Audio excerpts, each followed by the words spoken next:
Hi, everyone. Welcome to Poet. I'm Radha Marcum, and today I have the pleasure of talking to poet Sandra Marchetti. She's the author of most recently IL 228. Before I introduce you to Sandra Marchetti, I'd like to invite you to become a subscriber of the Poet to Poet newsletter on Substack if you aren't already. Just go to poettopoet.substack.com and subscribe for free. In it, you'll find interviews like this one, plus helpful ideas on writing and publishing books of poetry. So again, today I'm thrilled to introduce you to Sandra Marchetti. Sandra Marchetti's baseball writing, poetry, and prose appears widely in Fangraphs, Baseball Prospectus, Blackbird, Fansided, the Southwest Review, and elsewhere. She earned an MFA in creative writing from George Mason University and now serves as the coordinator of tutoring services at the College of DuPage in the Chicagoland area. She is also the author of Confluence, a full-length collection of poems from Sundress Publications, and 4 chapbooks. So, Sandra, welcome to Poet. Thank you so much for having me. This is great. So, I would love to start with a question I get from students a lot, which is, should I try to publish a chapbook or build a full-length book? So, you've done both. You have 4 chapbooks and now 2 full length. Aside from the difference in length, how do you think about these 2 choices in publishing? Yeah, well, what I would say is that some projects, well, actually, what I've learned is that some projects really lend themselves to being chapbooks, or even a book project may lend itself to having a portion that can be sort of like separated out and become a chapbook, and then others don't. So this book that I just published, IL 228, I put together a chapbook manuscript on a whim and sent it to one contest. Um, and it just didn't feel right Hmm. as a chapbook. I felt like it was a longer story. It needed space to be told. There wasn't an easily accessible, you know how literary magazines will say you can send a novel excerpt that makes sense on its own, or whatever phraseology they use there. Um, I never felt like there was a part of this book that I could just kind of extract in that way. Um, but with Confluence, my first full length collection, there were sort of clearly sections, and they were sort of divided by the seasons, the 4 seasons. And it felt like I could either create a mini version of that. So instead of having 15 poems for each season, I could have 5. Or I could just kind of extract one season out of that and make it into a chapbook. And that book, Confluence, actually yielded, I think, 3 of those chaps. Mm. 3 out of my 4 chaps. And it just worked really well in that way, and as I was building the full-length collection, I published those chapbooks. Um, and or maybe 2 out of the 4 chaps. Um, and it was great as a confidence booster. I had a chapbook published in 2012, um, that contained a few of the poems that would go on to be Confluence. And Confluence wasn't published until 2015. I had been working on that book since maybe 2009, 2008. Mhm. So it gave me the confidence to continue. It made me feel thoroughly vetted. It Mhm. helped me to find an audience. So it was really good for me. I think, and I'm not going to pull the mid-career writer card, but I do think, and I don't know if I'm there yet, but I do think as folks go on in their literary career, they're maybe less likely to publish chapbooks at times. But I still think, I think that for me, the chapbook is such an interesting and great project. And like, I just think it has to do with how self-contained is the work. How much do you feel like you have to say about the work? How expansive is the subject matter? It's like when a teacher tells you to narrow down your thesis. Like, do I have a 10-page essay in me, or do I have like a 2-page opinion piece, so. Yeah. Yeah, absolutely. So, would you mind sharing with everyone just a little bit about the background for Aisle 228? I think it's a pretty unique book in the subject matter that it covers, and it's just delightful. So, would you mind sharing that with everyone? No problem. So I did get the hard copy proof. I'm really excited to have this. So I'm going to be reading out of it today. The book is coming out in about a week.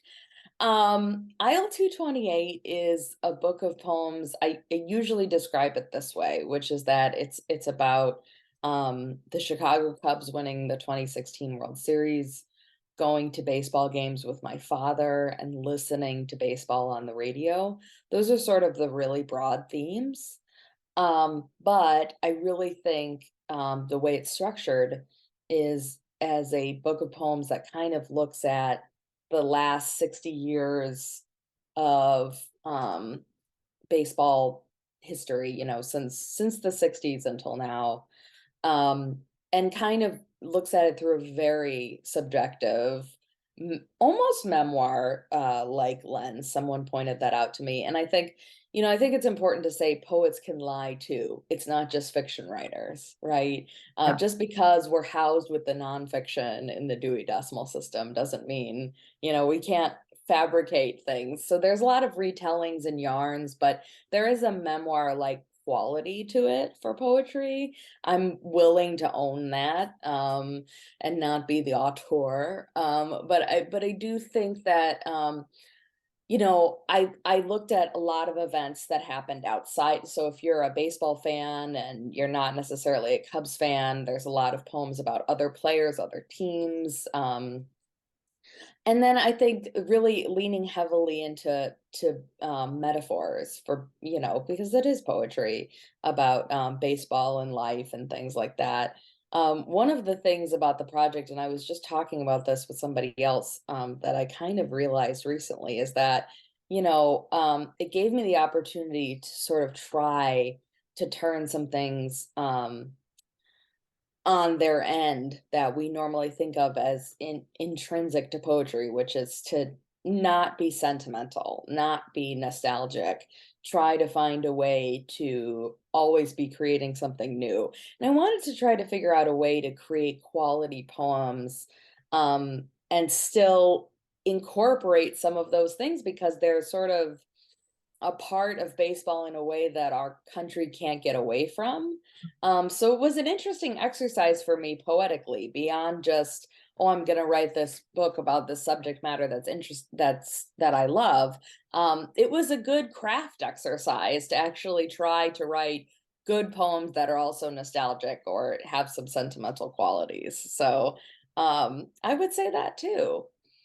And are there moments of language where, so it could be a quality of the poem overall, right? The sentiment of it. Hmm. But are there phrases or words that are associated with baseball that carry a kind of cultural, uh, Hmm. you know, what we're talking about, sort of Yeah. lightness or a nostalgia that you specifically did work that workaround that you could provide as an example? Yeah, I would say legacy, myth, just writing those poems about the past, even just bringing in, it's not hard, like you could just bring up a term like Ebbets Field and you're right there. The connotations are all already there for you. It's a ballpark that was demolished in the 60s. It's, we think of the Brooklyn Dodgers as a thing of the past. Vin Scully, it's all already baked in. So as soon as you bring up uh, Tom Glavine's 300th win, Ichiro. I have a poem about Ichiro where he's sort of rising out of the sea. He's maybe a bit of a siren or a merman coming back to spring training one last time at the age of 41 or 42. So it's just really easy to get there. You don't have to work very hard. I think what I've found so interesting is like I will do readings and there will be middle-aged and old men coming up to me teary-eyed after listening to these poems, and they don't like poetry. They just feel, their father coming back to them or their grandfather coming back to them, listening to those words. And all you need to say, it's just like, you're just dropping this trail of breadcrumbs. So that's the thing. You can look at it as a ticking time bomb or look at it as a challenge to write about these things, I think. Yeah, I love it. So would you like to read a poem to share a little bit of what's going on here? Yeah, In the book? absolutely. So I'm going to start by listening to Bob Euchre, listening for Bob Euchre. And I think you'll get a better sense maybe of what I'm talking about when you hear this. Listening for Bob Euchre. My father thinks you can find a signal from anywhere. A Mets game in Cincinnati, the Reds in Tennessee. I tell him sometimes the mountains curtain the call, or a semi bleeding its long, low horn, its lights scanning the corn. But 50,000 watts fighting Dolly Parton or revival travels.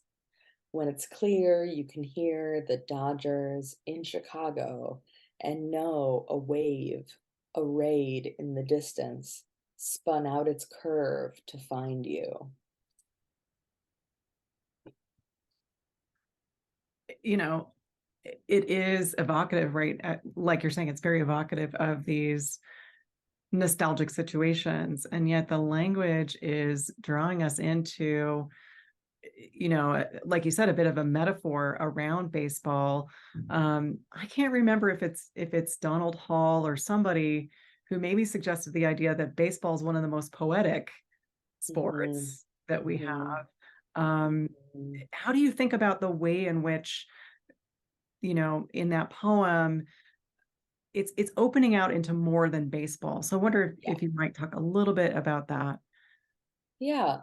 Well, it's interesting. At this point, I've become familiar with a lot of sports literature magazines. And most of them will tell you that they get more baseball submissions than anything else. In fact, one Sport Literate has a contest which is anything but baseball. So any other sport, but don't send us more baseball work. So that's right on, I think. Yeah, I think a lot there. I think back to your question, baseball really lends itself to these metaphors, these bigger ideas. Like for me, I grew up in a Christian household, Christian background, which I subscribe to less these days. But um, if you just think about the symmetry of the game, three batters an inning, 9 innings, three strikes and you're out. There's a lot of Christian symbolism there, Trinity. At Wrigley Field, you sing songs, you know, 3 songs a game. You line up at the concession stand to receive your blessing. You wear special clothes to the game. Like it's all and you go there to be awed. That's what you go to see something that's larger than life. That's something that you can't do, perhaps superhuman.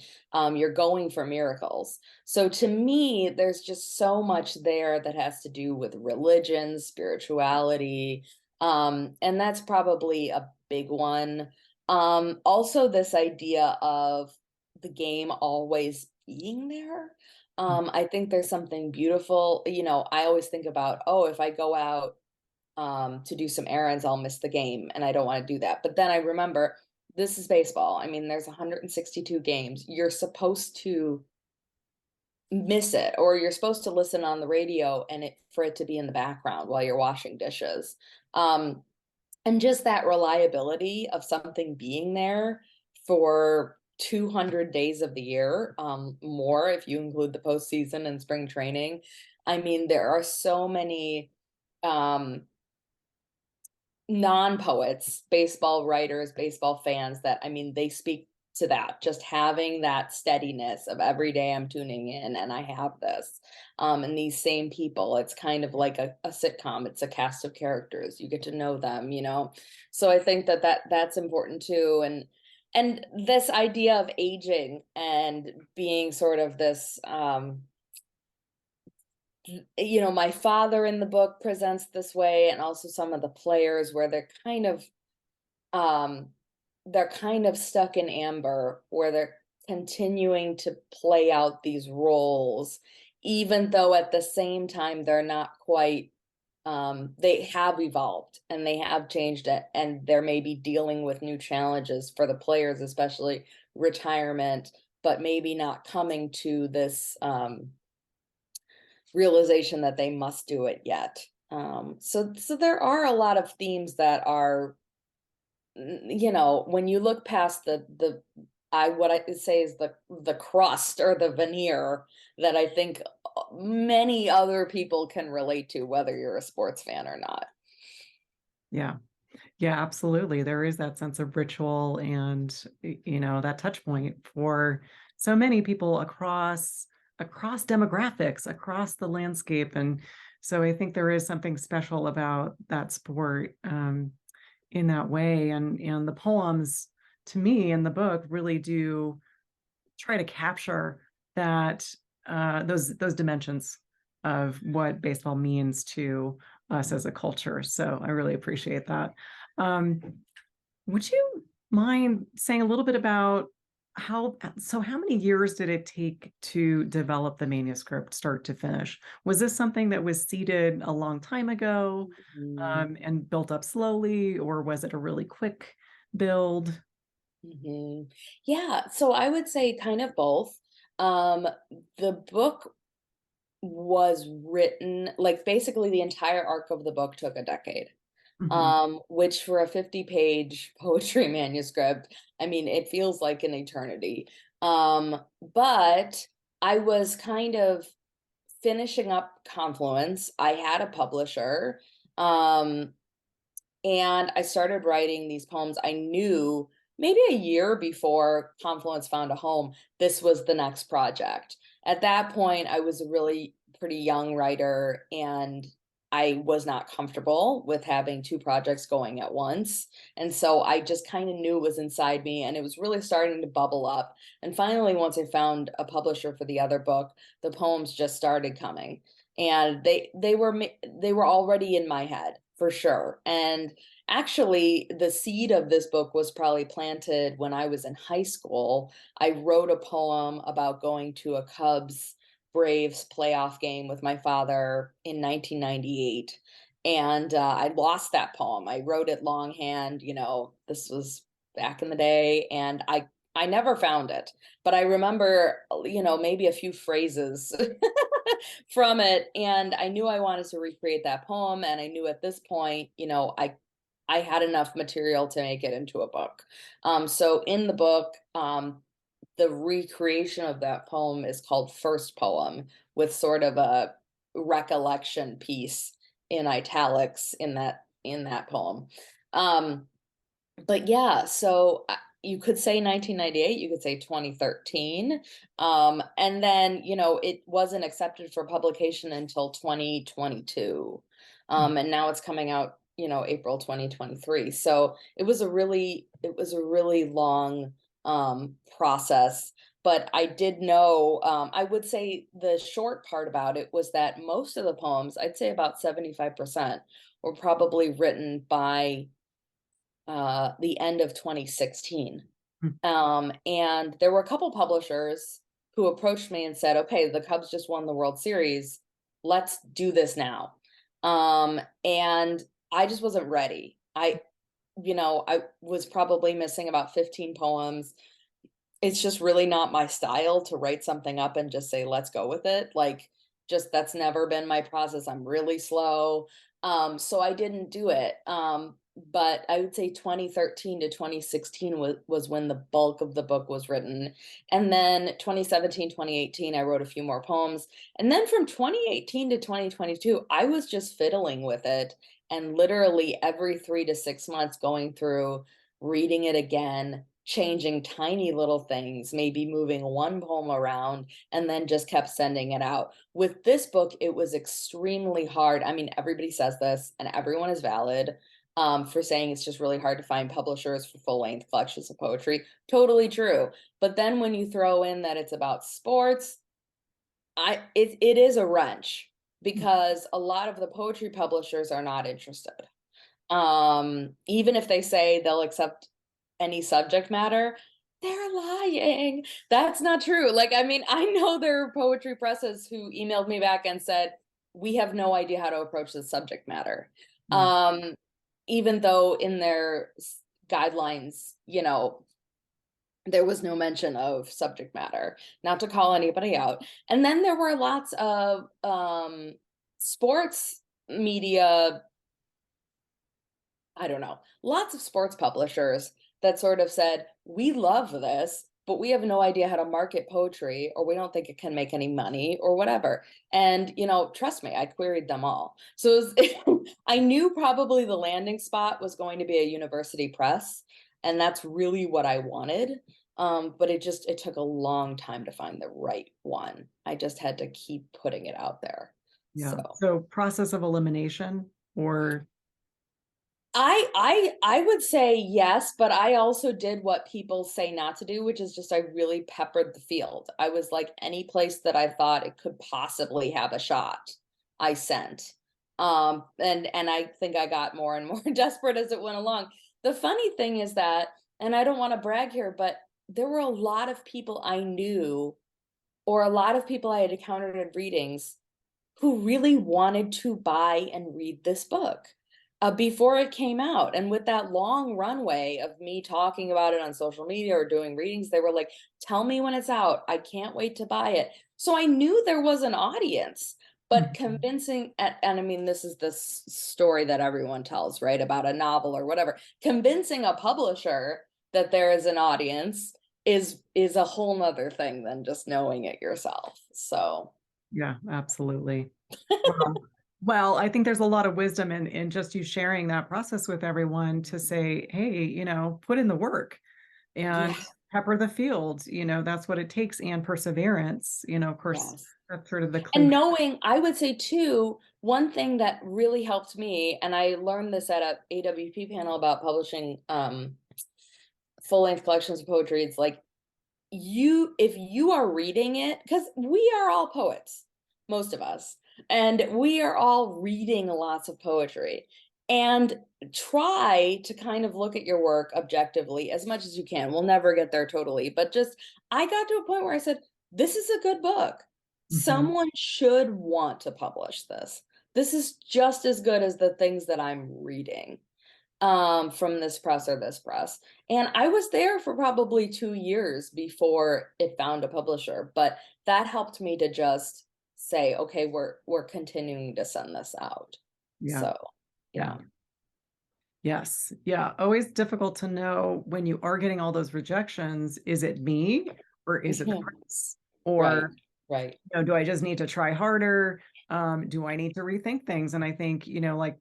like you said earlier, coming back to uh, your vision for the book, your sense of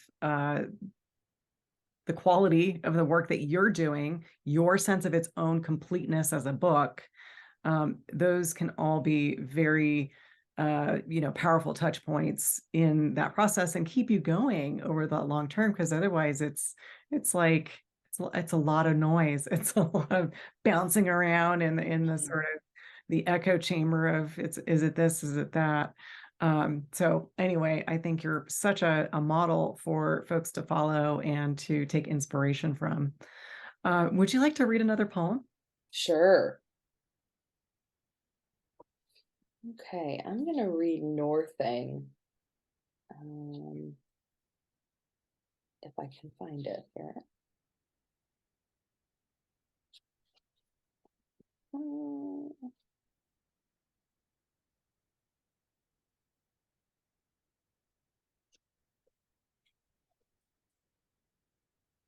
why is this hard? It's gotta be in here, right? uh, I love the cover, by the way. Thank you. My I had a lot of help with this cover. Brian Mehook, who did my first cover for Confluence, he designed this. He's really not in the game of doing covers anymore. Um, and I convinced him, I pulled him back in to do this for me. Um, and I had a couple other options. He gave me another option, someone else gave me a great option. So I was really lucky to get this. And this the photograph is from a pretty well-known amateur Cubs photographer, and he also writes songs about the Cubs and baseball, Danny Rocket. So I definitely lucked out. This poem's actually called Distortion. I was confusing it with something else, but I will read Distortion here. I won't forget listening to a Brewers game as the sun sunk over the jack pine ridges of the Upper Peninsula. The signal glowed fainter with each ray disappearing. I was northing with Bob Euchre, and when the light dimmed well past 9, Milwaukee was losing, and so was I, winking slow across the shoreline, my ears wrecked in the static of a bobblehead giveaway. That's great. Um, so we had a chance a little bit before we hit record here to just chat about the situation that we all find ourselves in, which is we write a poem, we write a bunch of poems, and then we have to figure out how to revise and put them all together as a whole. So do you mind talking a little bit about your approach to revision? What was it No, like? So you started things, way back when. Did you end up changing things late in the process? Yeah, talk to me about that. yeah, so I revision is huge for me. I write a lot of very short poems, but my poems become shorter in revision. I think what drew me to poetry to begin with, other than, well, I don't know, it was really the economy of language, and how much of a message can be delivered in so few words. For me, what I love about writing poems is that after all these years, it's still challenging. It's like a puzzle. I have this sense of deep play when I'm writing poems because I love taking words out, putting words back in, trying to figure out if I'm saying anything in a poem twice and getting rid of that. I'm really a poet of concision. I really enjoy trying to make it as short as possible, but still readable and meaningful. It's just this never ending game, fun gamification thing for me. So I would say most of the poems that I wrote for this book were revised a few dozen times. Putting together the book itself, um, I did I met with some well-known writers at residencies, that they were the visiting writer or whatever, and we got to show them some of our work. And one in particular said to me, well, I think like doing a linear timeline for this book would be the hardest way to do it. And I really respected this writer. And so I tried for years to figure out another way to align the but you know what? Maybe it's just a lack of creativity on my part. I couldn't figure out any other way. So kind of what I did was I started in the 1960s, I ended in 2016, and interdispersed in there are some poems that are just clearly not on a timeline. So there'll be a poem about a specific game that happened in a specific year, and then there'll be a poem that, for lack of a better word, I'd call it timeless, clearly not, but about, two people playing catch, nondescript people, wherever in a park or something. And then I kind of decided there were kind of two parts, because there were really two sections to the story, which is that there was the part where the Cubs were perennial losers, and then there was the part where the Cubs won the World Series, right? Like, and the few years leading up to that. So it's not that simple, but those were kind of the sort of orbits that I used. And I just went with what made the most sense. I felt like, since there were years and real events involved, I felt like I'm just going to go with something that or is easy to organize in my mind. I'm sure there's another way to do it. I think at the end of the day with revision, I also heard a great pearl of wisdom, which is that, you really want to make sure in a book that every line of each poem is a poem.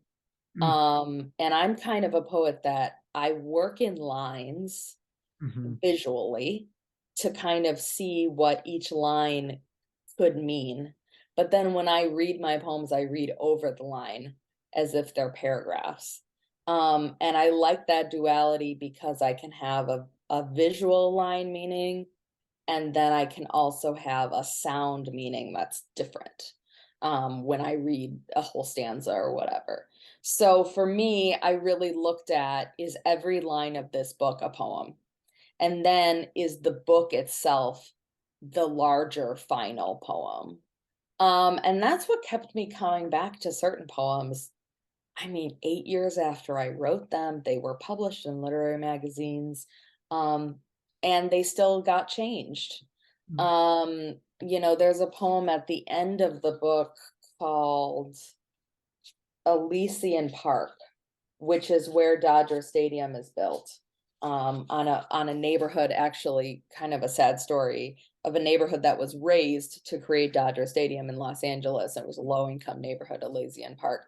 And that poem was revised maybe a year and a half ago, right before the book was, maybe 6 months before the book was accepted, because it still wasn't right. It was maybe good enough to publish. I mean, this may be a dirty concept, and nobody wants to say this, but it was maybe good enough to work in a literary magazine as a one-off. But in the book, it just wasn't up to the par of the others. So there were a couple poems till the very end that I was working on. But I also have a big sense when I'm revising of putting things in drawers. Like I talk to a lot of poets and I do some editing work, and they'll say, I don't have time to put this manuscript away for 6 months. And it's like, I get that, but you need to get a little distance from it. So I mean, I have a 9 to 5 job. I work on other poems. I'd write essays, whatever else I was doing, and put the manuscript away and not look at the manuscript for 6 months, and bring it out twice a year or 3 times a year. And for me, that really helped me to again get that objectivity that this is good or this is like glaringly not good, and to kind of make those finishing touch type of revisions. mhm. Yeah. Yeah, and I mean, to this point of changing poems after they've been published out there, it's a question I get a lot from students. Mhm. But wait, should I just wait until everything's, there's this sense of perfectionism. I think that we can Mhm. be sort of beholden to. Mhm. And I just encourage, I encourage a sort of multi-tiered process, which includes like creating the poem that you want to create as the poem, right? And then there is this, like you're saying, a subsequent process that happens when you put the poems together. And Yes. I think it was Forrest Gander who, maybe I was reading recently, who puts in the acknowledgments, these appeared in very different forms in Mhm. literary journals. So certainly I think we see that progression, Yeah. even among some of our finest poets. So it's Yeah. maybe not even a question of quality, but just the progression of the form, and Yeah. where that poem is being presented. Yeah, I was searching. I don't think I have it right at my fingertips, but Sharon Olds selected poems. This is a selected poems of a poet that's written 10 books or something. And there are poems in that selected that are in different forms than they appeared in the original collection. And those are ones from the original collection are different than where they appeared in lit journals. So I mean, We have to do it. I also have poems where they'll appear, and not in this project, but in other projects where they'll appear in, sort of the I voice in the literary magazine, and that was really the best way to publish them as a one-off. But in a manuscript, to make them work, they are published in second person, or they're inserted as second person. So, I think that I love doing things like that. I'm not a big tinkerer of, I'm gonna take it out and put it in, and then I'm gonna send it off right away. Mm. I'll put that caveat in there, but after years of looking at it and tinkering with it and then deciding it's right, like, I think that that's really useful. I'm just not one to draft something and send it right out, or to revise something as soon as I get a rejection on it. But if it's been bugging me for a while, yeah. Yeah. Yeah. Yeah. Well, would you like to read some more Sure. poems? Maybe Twilight and late October? Yes, no problem. So I know where Twilight is because it leads off the second section here. Um, this is giving me some good practice of actually reading out of the book instead of off a Word document.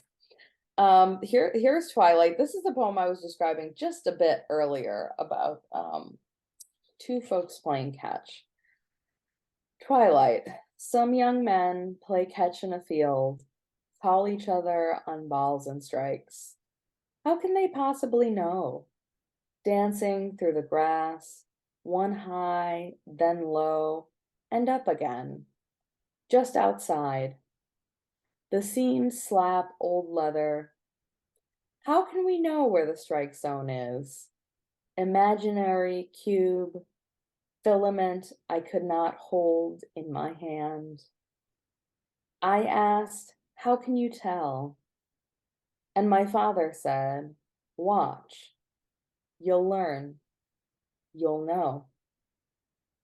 They play rhythmic and swift until the young men are gone.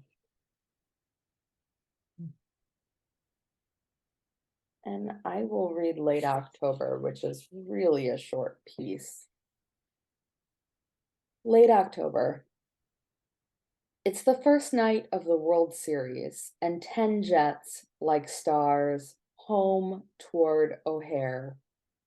Runways roll out the planes in draped carpet. Even though Little League is over, each ball field lit up as if by candles at the dinner table, welcoming someone's return. Yay. They're just so delightful, Oh, and sort of unique in their tone. I guess I want to appreciate the tone that's presented in these poems, because I think we have this misconception that poems have to be these serious things that of course there is a lot of seriousness in the poems, but there's also a sense of generosity and community, and like we were saying earlier, just this sort of touch point that is in the background of lives, maybe, and not at the forefront of our thoughts, but and yet plays this really important role for so many people. So I just think it's so well done. thank you. Yeah, for me, really, um, poetry is pleasure. It goes back to that sense of deep play. And I'm not saying poetry can't be lots of other things, because it certainly can be. It is flexible enough to be all the different things that we want. But for me, the reason I write it is because it's pleasurable. Um, and so these poems certainly, I think, hopefully will give the reader that feeling. And also, I work a lot in sound, and I think that that is just, it's that I think, as the kids say, it's like that deep brain, it scratches that deep brain itch that, so I don't want to compare myself to anyone, but and it's not a nursery rhyme, but just that there are some rhymes in there, and I think that that just makes your brain feel good, hearing those word sounds chiming against each other. Yeah. Yeah. Absolutely. Well, in closing, how can people find you and where can we all buy the book? Yeah. So you can get the book from the Texas A&M Consortium. So that's the way to get it through the university press. If you just it's tamu.edu. And then you can click the search bar and look for aisle 228. It's also on Amazon, it's on Barnes and Noble. Bookshop.com, I think, is the way to get it and support an indie bookstore if you're not near an indie bookstore. It will be out in the flesh next week, and it'll be available at select bookshops. So that's a way too. And I'm having a bunch of readings and some signings this summer across the Midwest. So find me on social media. Most places at Sandra Poetry, Facebook and Twitter. I'm Sandra M Poetry on Instagram. And I'll have my tour dates listed up there, and individual event invites and things like that. So please come out and see me. Yeah, I think that's it. Great. Well, Sandra, thank you so much for sharing about your book, your process, everything. It's been an absolute pleasure. Thank you. This has been great.